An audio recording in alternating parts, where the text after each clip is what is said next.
Hello and welcome to Pigeon Duiwe News. My name is Tato Schone and we're still on the Cape Town tour.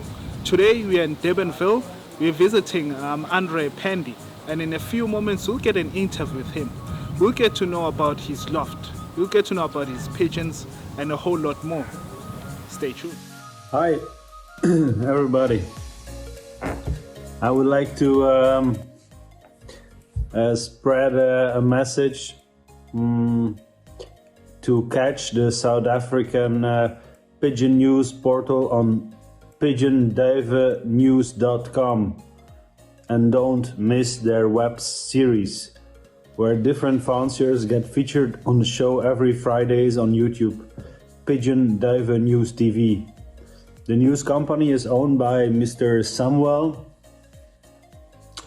whom I met and who is a client of Pipa and who used to buy the Golden Prince and Gentle Lady and every other, many other super pigeons. And his main objective is to grow the pigeon sport in South Africa, as there is a big potential, and also to grow the sport worldwide. So don't forget to subscribe to this channel and to like or comment the channel. So I would like to say hello to all the pigeon fanciers in South Africa. Many regards from Belgium. I'm Nicholas. This was Nicholas from Pipa from Belgium. Bye-bye. Mr. Andre Pandy, welcome to Pigeon Duiwe News TV. Thanks for having me on your platform. Just take us through now. How did you get involved in racing pigeons, and how is it racing pigeons here in the Western Cape? Let me answer the first question. So I've had birds since I was 7 years old. I'm 55 now, and I've had birds all my life. I've been racing maybe for about 20 years in different areas, originally in Port Elizabeth and then eventually in the Western Cape. I'm only racing 4 or 5 years here in the Western Cape now. So birds have always been part of my life. My wife met me in a pigeon loft, yeah. In the Western Cape, it's a very, very competitive set of organizations, and there's five different organizations, where the three biggest is WCPTA, and then you get the Federated Board, which is the biggest. I think they've got close to 800 members. And then you get the SSPO. Collectively, that's about 1,000 fanciers on a Saturday that race. And that's just three of the organizations. The races are starting at about 250 Ks till about 1,000 Ks in all weather conditions, which makes it pretty unique in South Africa. When the mountains are closed, you will have a different type of race. You can race when it's snowing. You can get a very hot, fast race. So every weekend is different. This weekend will be very slow. Last weekend was very fast. The variation is really dependent on a number of things. Number of fanciers that are racing. You tend to find when there's a joint liberation like this Saturday, there's about 8,000-9,000 birds. They tend to go much faster than a smaller group of birds. Yeah. So that's a little bit about the Western Cape. I mean, there's so much more dynamics down here.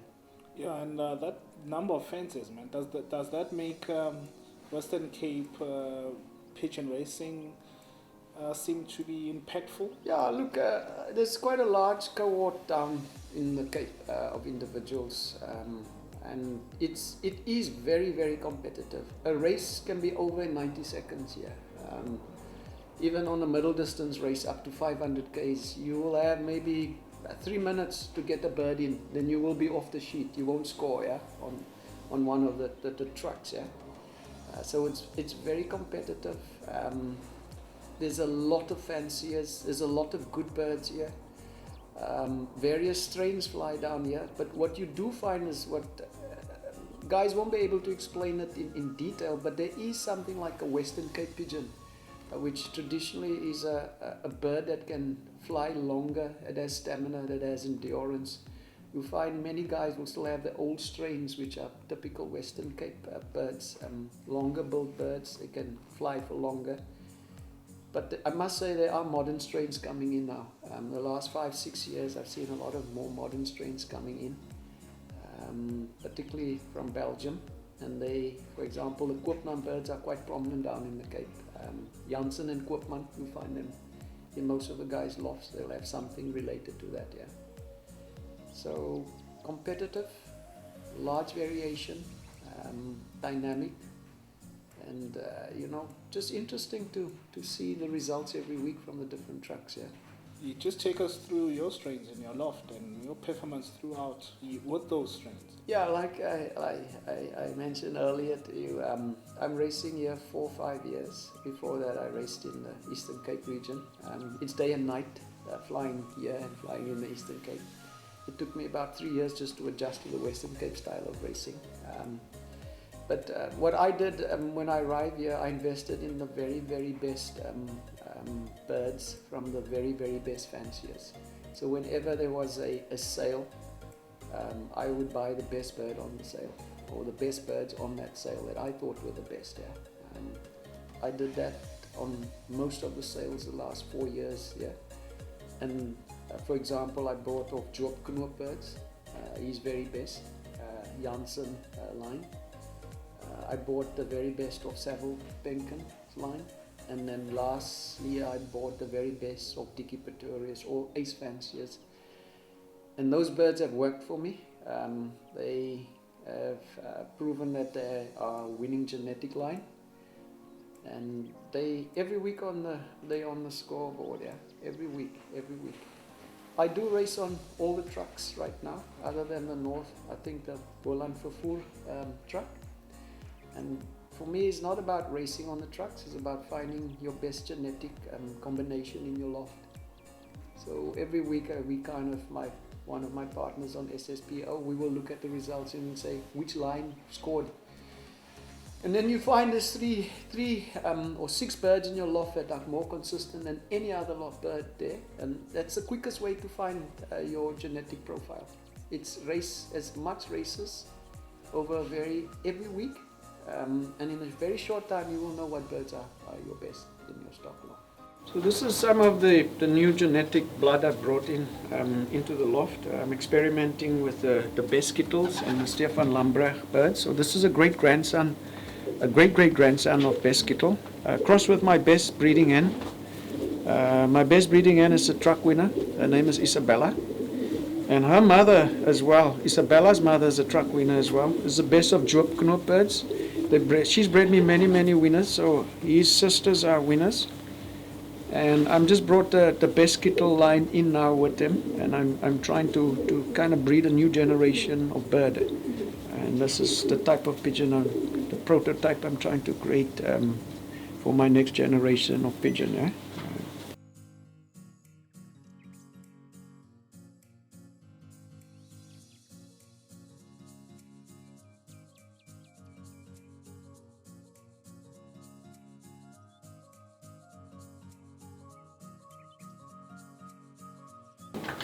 This is one of my best flying hens over the last 3 years. Her sister is the best flying hen actually. I put her to stock. Her sister is called the 10-time hen. She scored 10 times for me already. She's now called the 8-time hen. She scored 8 times already. I'm trying to get her to beat her sister's record. Her father, Super Crack, is my #1 pigeon. Super Crack has bred more than 20 winners, not only for me, for many people. Super Crack is her father, and he's my #1 bird. She's the #1 flying in now. What techniques do you put in place in your loft and feeding and medication, or how do you train? Good question. So I do a lot of research and I apply a lot of science if I can, but it's not easy because you're experimenting all the time. So I'm still very much experimenting around what works the best, yeah. And I keep notes. I will keep detail on what I've done, what I've fed, what I've medicated, but keep a very keen eye on the bird's health overall. Okay, over medication can be done very easy. than under medication, okay? Over medication can get you. So I try to keep to a specific program and make sure that the birds are canker free. But what I found out though, that every loft has its own strain of something. And it will differ by fancier depending on your loft design, the genetics of your birds, your feeding, your conditioning. And one loft might be more prone to canker, the colony, and another loft might be more prone to upper respiratory, and others might be more prone to lower respiratory. So you got to like figure out what's going on in your loft, okay? So I managed over the last 3 years to figure out what the biggest challenge was in my loft, which was a respiratory type of thing, okay? Which I know how to deal with now, yeah. Training birds is normally a kind of a longer toss on a Saturday, up to about 120 kilometers, and then in the week about a 40-50 k's.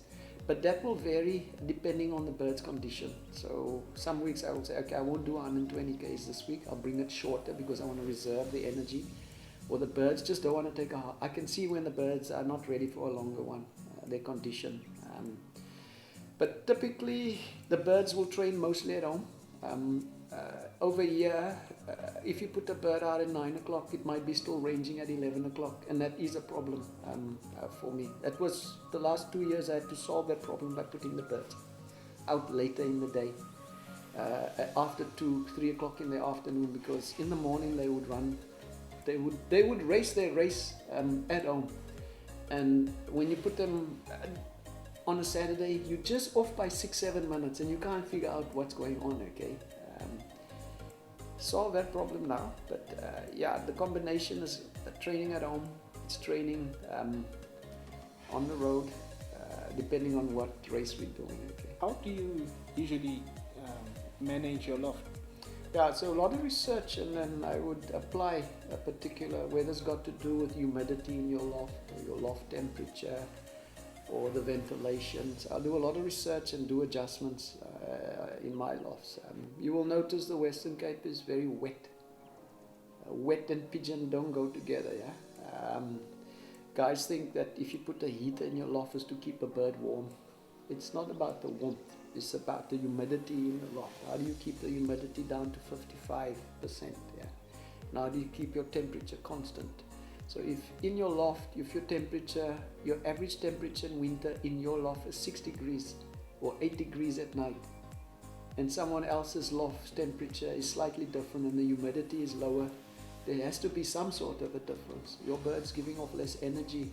So there's a lot of science behind all that analysis, right down to what is the grammage per bird, and within that grammage per bird, what are you feeding? Is it more carbohydrate, more protein? Is it more fat? What is going on?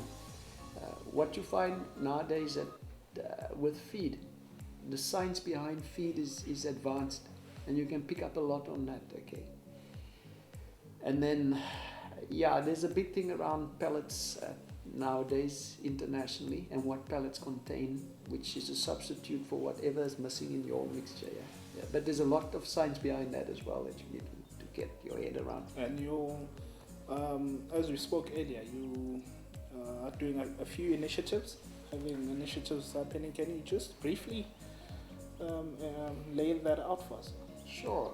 So I established a platform called ZAEP with a partner initially. And ZAEP stands for Zuid-Afrika Elite Pigeons. Yeah? It has 3 purposes. The first is to share the latest scientific developments of the sport with fanciers who are interested to learn, okay? I must say there's a cohort that saying, I know everything, you don't need to tell me what to do, particularly in the sport. The second part of it is consolidated results. So you'll find 2 trucks are at one location at the same time and they liberate the birds at the same time, but there's no collective result, okay? So I pull all that together and kind of give that indication to guys which lofts are dominating when it comes to mass liberations. And the third thing, it's an auction site, okay?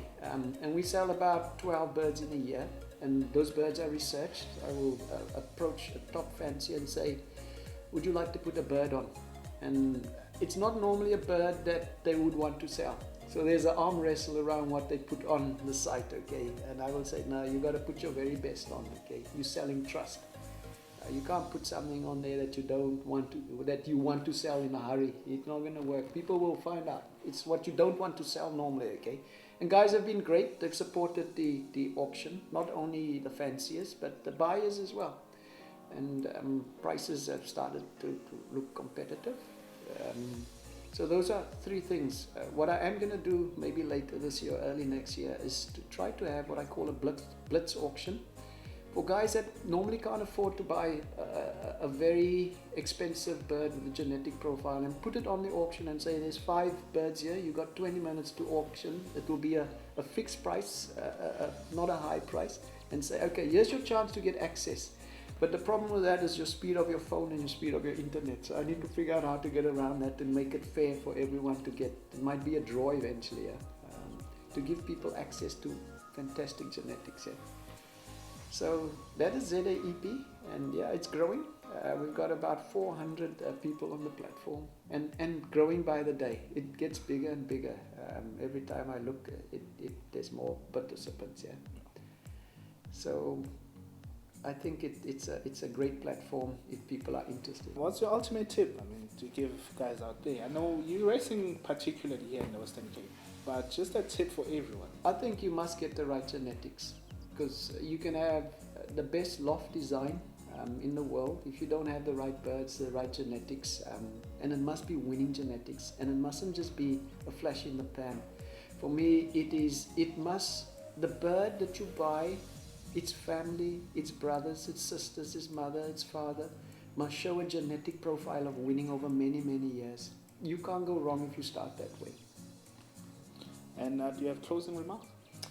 Yeah, I think as fanciers, we must not be afraid to share. That's my closing remark. Everybody deserves happiness, and we should help each other where we can. What mistake that you've done here that costed and someone else might learn from? I think it's just over racing a good bird. You guys think that when you got a champion bird that you should race it till it can't anymore. So that's a big mistake that I might have made previously. But what I do now, I will take my champion hen after 3 years, or champion cock, and I will preserve him. I won't race him anymore. They could race another year, but I won't. Thanks a lot for joining us on today's episode. Thank you, and thanks for really progressing the sport. I think we need a lot of these initiatives. Great.